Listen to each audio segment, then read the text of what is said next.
अक्षर हमने देखा। तो अब हमारे बिरादरी वाले पुरुष लोग कहेंगे, माँ नहीं मात पिता नहीं देवा।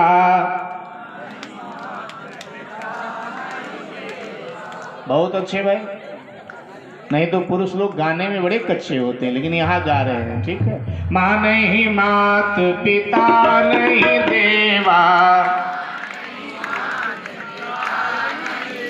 साधुन सन करवा वही सेवा।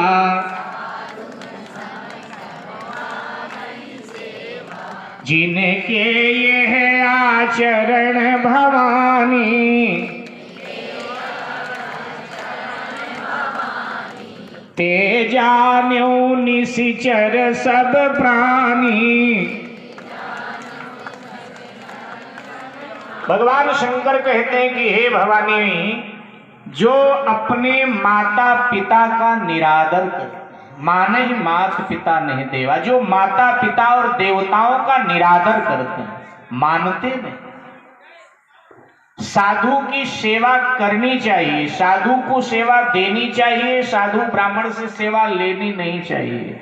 तो जो अपने माता पिता देवताओं को नहीं मानते, माता पिता देवताओं को मानते नहीं, साधु ब्राह्मण से सेवा लेते हैं, जिनके ऐसे आचरण हैं, हे भवानी समझ लेना वो सब राक्षस हैं।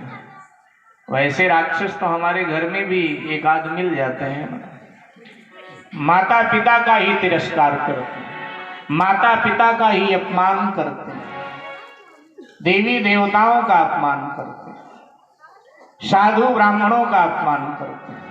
शिव जी कहते हैं बस ऐसे लोग राक्षस हैं। माँ नहीं मात पिता नहीं देवा, माँ नहीं मात पिता नहीं देवा, साधु न सन करवा वही सेवा, साधु न सन करवा वही सेवा। इनके ये आचरण भवानी, इनके जान्यो निशिचर सब प्राणी, जान्यो निशिचर सब प्राणी, जान्यो निशिचर सब प्राणी, जान्यो निशिचर सब प्राणी। हे भवानी, यही लोग राक्षस हैं। तो राक्षसी विचारधारा संसार में पनप गई। मेरे भाई बहन, इन धर्मद्रोहियों की वार से पृथ्वी कंपित हुई, पृथ्वी में कंपन होने लगा। पृथ्वी का एक अर्थ, भारतीय दर्शन में पृथ्वी का एक नाम क्षमा है। पृथ्वी में कंपन होना माने हर हृदय का जो क्षमा है वो कांप उठा। पृथ्वी ने गौ रूप धारण किया, ब्रह्मलोक में जाकर के श्री ब्रह्मा जी के आगे रोई है कि हे ब्रह्मा जी, यद्यपि मेरे ऊपर नदियां हैं, पहाड़ हैं, औषधियां हैं, वनस्पतियां हैं, आपके द्वारा बनाई गई समस्त सृष्टि का भार मेरे ऊपर है, लेकिन उसका भार हमें भार लगता नहीं जितना भार धर्मद्रोही देवद्रोही इस रावण का लग रहा है। तो या तो इन असुरों के भार से आप हमें मुक्त कराना, त्राण दिलाना, और अगर ऐसा करने में आप असमर्थ हैं तो फिर मैं आपकी संपूर्ण सृष्टि को लेकर के रसातल में प्रवेश कर जाऊंगी। फिर मुझे भला बुरा मत कहना, मुझे दोष मत देना। ब्रह्मा जी ने कहा कि देवी, जैसे तुम इन आसुरी शक्तियों के सामने असहाय हो, असमर्थ हो, दीन हो, ऐसे मैं भी इनके सामने दीनहीन, असहाय, असमर्थ हूं। लेकिन भय की जरूरत नहीं, घबराने की जरूरत नहीं। जिन परमात्मा ने हमें बनाया और जिन परमात्मा की कृपा से हमने जगत की सृष्टि किया है, आइए उन्हीं परमात्मा के पास चलते हैं। और ब्रह्मा जी सबको लेकर के चल पड़े भगवान की ओर, भगवान से मिलने के लिए। पृथ्वी को आगे किया, सभी देवता। भगवान शंकर भी उस भीड़ में सम्मिलित हैं। श्री राम कथा सुनाते हुए भवानी पार्वती से कहते हैं कि हे भवानी, मैं भी उस समाज में शामिल था। ब्रह्मलोक से निकले, कुछ कदम आगे गए थे, एक देवता ने प्रश्न किया, थोड़ा सावधानी से सुनिएगा मेरे भाई बहन। एक देवता ने प्रश्न किया, कहां चल रहे हो?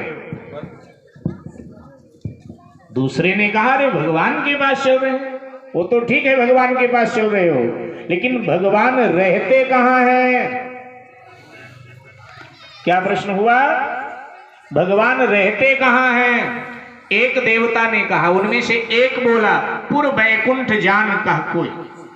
वैकुंठ चलिए, वैकुंठ, परमात्मा वैकुंठ में रहते हैं। तब तक दूसरा बोला कि जी हमने तो सुना है कौ का पयनी दिवस प्रभु होई, हमने तो सुना है कि भगवान क्षीर सागर में रहते हैं, सो क्षीर सागर चलिए। फिर कोई देवता बोला कि हमने तो सुना है भगवान साकेत लोक में रहते हैं, साकेत में चलिए। किसी ने कहा हमने तो सुना है भगवान गोलोक धाम में रहते हैं, गोलोक धाम में चलिए। तो किसी ने कहा कि हमने तो सुना है भगवान भक्त के हृदय में रहते हैं, सो किसी भक्त को ढूंढिए। तो किसी ने कहा कि हमने तो सुना है जहां लोग नाच नाच करके, झूम झूम करके भगवान के नाम का कीर्तन करते हैं, भगवान उनके बीच में मिलते हैं, वहां चलिए। सब भगवान का बिलक बिलक पता बता रहे हैं। ध्यान देना, राम कथा है प्राचीन, लेकिन दर्शन अर्वाचीन का करती है, अब का करती है। आज भी तो समाज में यही हो रहा है, यही हो रहा है आज समाज। हर कोई कह रहा है मेरे पास आओ, मैं भगवान से मिलाऊंगा, मेरे पास आओ, मैं भगवान का पता बताऊं। साकेतवासी पूज्यबिंदु जी ने कहा है, बाजारे दुनिया में मजहब का सौदा, बताते हैं सब खरा माल अपना। है बाजारे दुनिया में मजहब का सौदा, बताते हैं सब खरा माल अपना अपना। हर कोई तो कह रहा है, अब जाए तो किधर जाए, समस्या आ गई। पार्वती जी ने भगवान शिव से पूछा, आपने क्या बताया?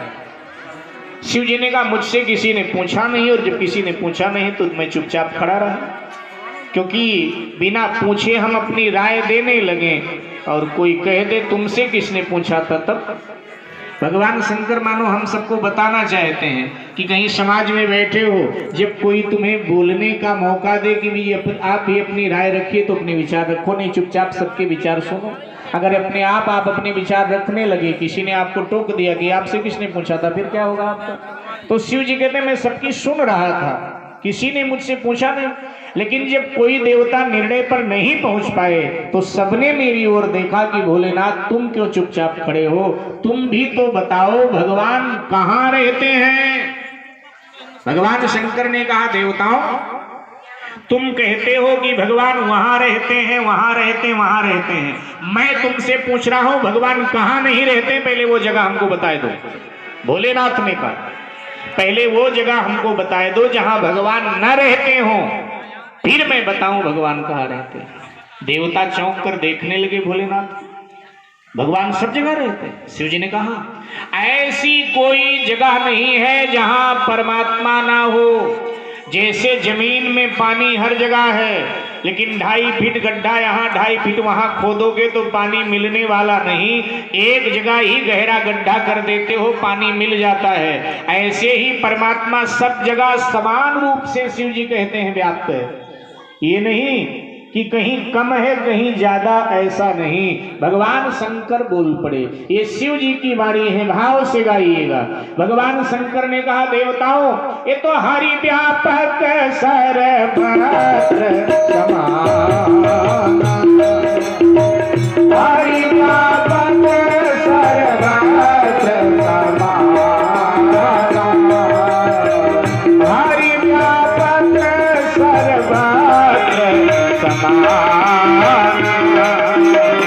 हरि व्यापक सर्वत्र समान, प्रेम के प्रकट होई मैं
भगवान शंकर ने कहा परमात्मा सब जगह समान रूप से व्याप्त है, सब जगह समान रूप से प्रेम से प्रकट होता है।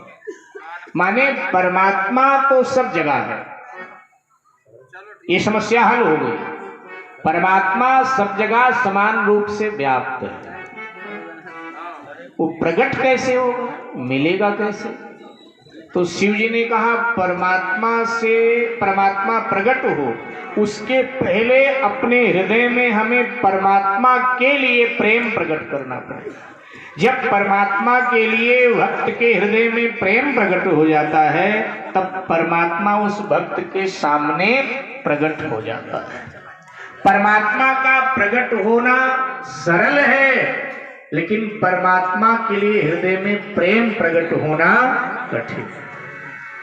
अगर प्रेम को आपने प्रकट कर दिया तो परमात्मा प्रकट हो जाए, लेकिन हमें रुपयों के लिए हमारे हृदय में प्रेम प्रकट होता है, हमारे हृदय में पत्नी के लिए, पति के लिए, परिवार के लिए, व्यापार के लिए, संसार के लिए, रिश्तेदार के लिए प्रेम प्रकट होता है, लेकिन हमारे हृदय में प्रभु के लिए प्रेम प्रकट होता कहाँ? एक महात्मा जी का वचन, एक महात्मा जी कह रहे थे, देखो भैया परमात्मा तो सब जगह है, लेकिन क्या एक माँ के इकलौता बेटा है, अभी 6-7 साल का है, अभी वो विद्यालय गया था मोहल्ले के बच्चों के साथ। 1 बजे आ जाता था, लेकिन आज आया नहीं, मोहल्ले के बच्चे आ गए। माँ ने सुना, उसको बेचैनी हुई, मेरा बेटा कहाँ गया? मोहल्ले के बच्चों ने कहा यहाँ से साथ गया था, हमने देखा था विद्यालय में। वो परेशान हुई, भीतर से वो रोने लगी है, लेकिन अभी बाहर से नहीं रो रही है। वो पति को सूचना भेजती, विद्यालय में पहुंचते, वहां ढूंढते, कुछ अता पता बच्चे का नहीं मिल रहा है। पुलिस में रिपोर्ट लिखाई जा रही है, पुलिस खोज रही है, अब तक बच्चा मिला नहीं। माँ की बेचैनी बढ़ गई, माँ सर पटक पटक के रो रही है, न जाने कितनी मान मनौती कर रही है। कई दिन हो गए, कुछ खाया नहीं, कुछ पिया नहीं, चीख रही है, चिल्ला रही है, मुझे कुछ नहीं चाहिए, मुझे तो केवल और केवल मेरा पुत्र चाहिए। हाय इकलौता बेटा मेरा था, न जाने कहाँ गायब होगा। एकदम बेचैन हो गई। इसी तरह जब भक्त भगवान के लिए बेचैन हो जाता है तब भगवान प्रकट हो जाता है भक्त के साथ। जब उसके लिए बेचैनी बढ़ती है तब भगवान प्रकट होता है। साकेत वासी पूज्य बिंदु जी महाराज मोहन मोहिनी नाम के ग्रंथ में बड़ा सुंदर लिखते हैं कि मोहन प्रेम बिना नहीं मिलता। जय हो, सब गाइएगा।